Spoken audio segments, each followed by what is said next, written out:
Good morning. So today's the day we start tackling some of the jobs on the Saab 900. The first ones are the most important, so I've got a couple of jobs that I need to do. First one is, see these drive belts here? Well, they're not in the best of shape, so I need to remove those and replace them. I've got some replacements which I think should fit. Hopefully I measured them.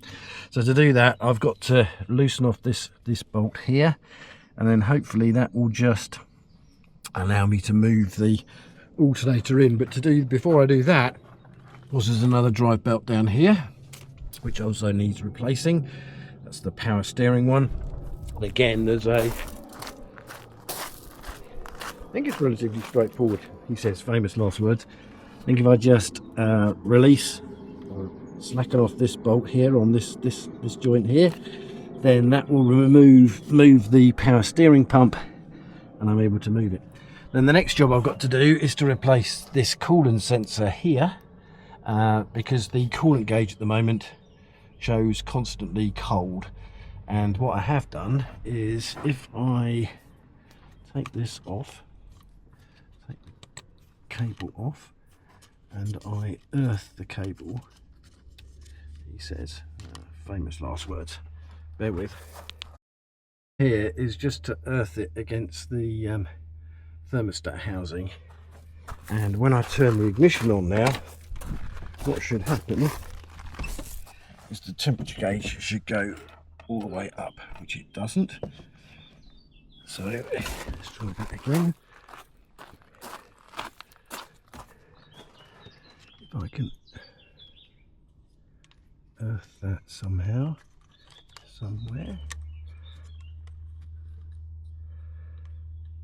maybe against there. It's not doing it. What should happen, and it did happen before, is the temperature gauge goes all the way up, and that signifies it's a problem with the sensor, nothing else. So I'm going to replace that as well. Right, so let's start by loosening off both the mounts, both the joints on here. I'm going to start with this top one because it's easier to get to. 10mm spanner. Tightens it up. I want to undo it.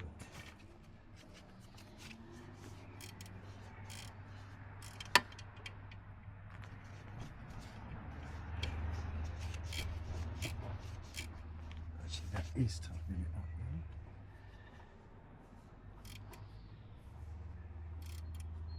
So we want to loosen it off.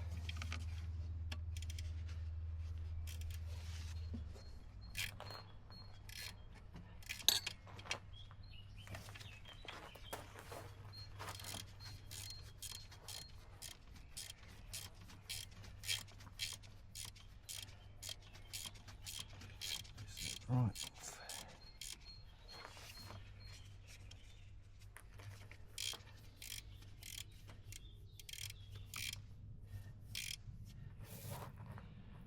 Getting plenty of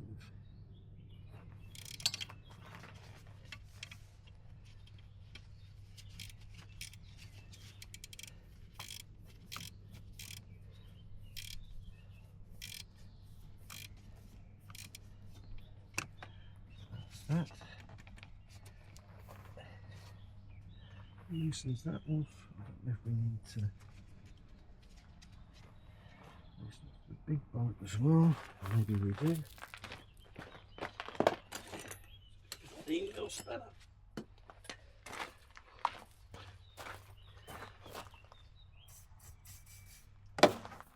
Some GT40 on it.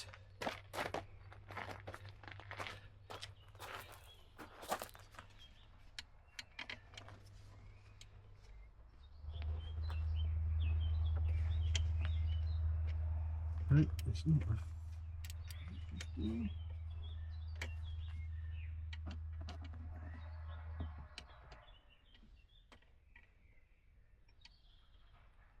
Looks like about 16 to me, maybe 17. Maybe 17. Let's try that.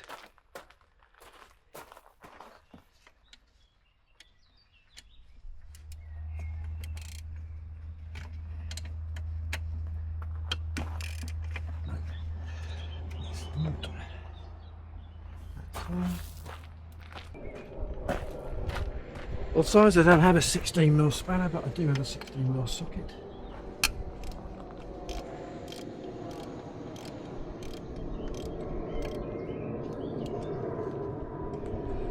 Release that off. That can come off. Yes, it should. Still need a bit more room.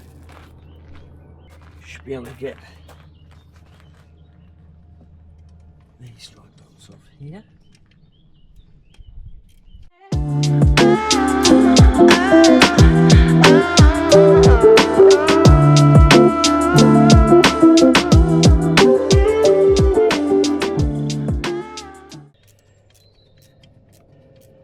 So plenty of slack on here.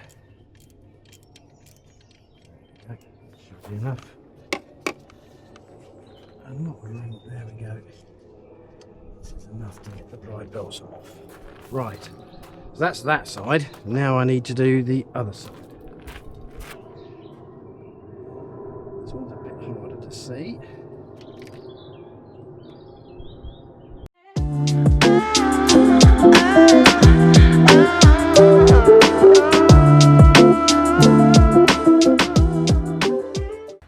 Quite sure.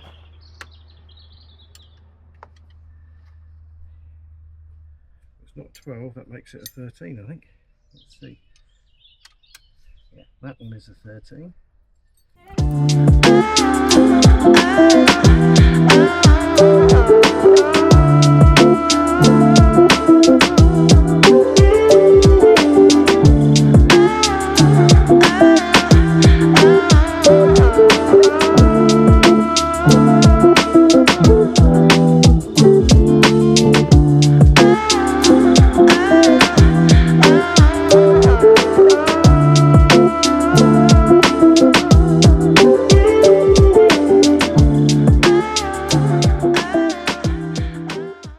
So a quick update for you. If you want to get your power steering pump to move, you don't just loosen this bolt and this bolt. You have to loosen this bolt as well, and then the whole thing moves. Now I just need to get a bit more play adjusted out on that, and then I can get the belt off, and then I can get the other belts off, these belts off, and then we're good to replace. So there we go. There's the first drive belt off. Not in the best of health. Now the question is, have I bought the right length to replace it? This one would appear to be what was, where can I find it, a genuine Saab belt. So there we go, Saab. It's got the part number and everything. I can't get genuine Saab belts anymore, so I've bought from GSF this belt, which is an 825, and actually, yeah, bang on the right distance, so that's good. So I've definitely got one to replace power steering pump. Now I need to get the other side off and see whether we've got the right side for those. The other side, these are worse. You can see they're all cracked and perished around the teeth. Is this a genuine Saab one? Let's have a look. Yep, genuine Saab belt again. So it's been in there for a very long time. Now let's see. My Bosch replacement is the right length, and good news, yes it is. Now I just need to get the second belt off, because being a Saab, of course, it's ridiculously over engineered, as all Saabs are. So let's get this one off now. So it has two belts rather than just the one, which I suppose is good. Get that off, get that off there. This is the one that's really perished. Look at this, really worn, cut down. That did well to last the journey home. I don't know if that's a Saab one. Doesn't look like it. But yeah, definitely not in very good health. Didn't have long to go, that one. So now we'll get the replacement belts on.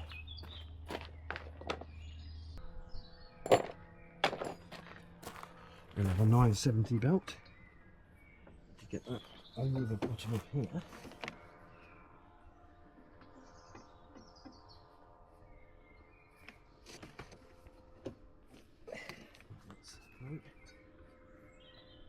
There we go, after a bit of messing around, because of course most engines would have the belts at that end. Being a Saab, it has the engine belts at this end, so it's a bit fiddly. And of course, being a Saab, oh, that's why. Yeah, it has a triple thing on triple pulley on the crankshaft, one for the power steering and then the other two for these two. And I had it on the wrong ones, but I've now replaced the belts.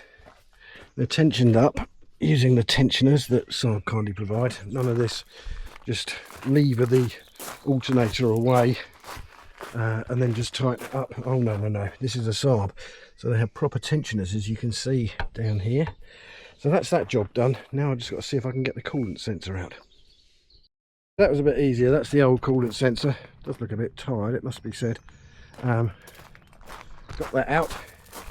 Put the new one in. It was a slightly different size, but it seems to have fitted. So it's in, plugged in. Now what I need to do is make sure I've not left any tools in here. Start the engine and see how we get on. So good news. Belts are now done. They seem to be all okay. No squealing when I rev it. Let's prove that to you. So that's all good. So yep.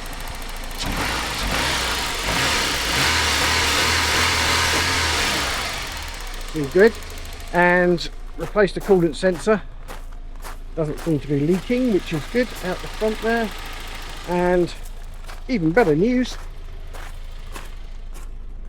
look in here, we now have temperature on the temperature gauge, which is even better. But I have had all kinds of manner of issues trying to get the damn thing to start since I've replaced the belts. So I've been using electrical cleaner on a lot of the contacts, and now it seems to be okay, fingers crossed, and touch some wood at the moment. But yeah, that's been a bit of a trial and tribulation. It looks like brittle wiring or dodgy connections, who knows. I will continue to keep investigating why it doesn't want to start.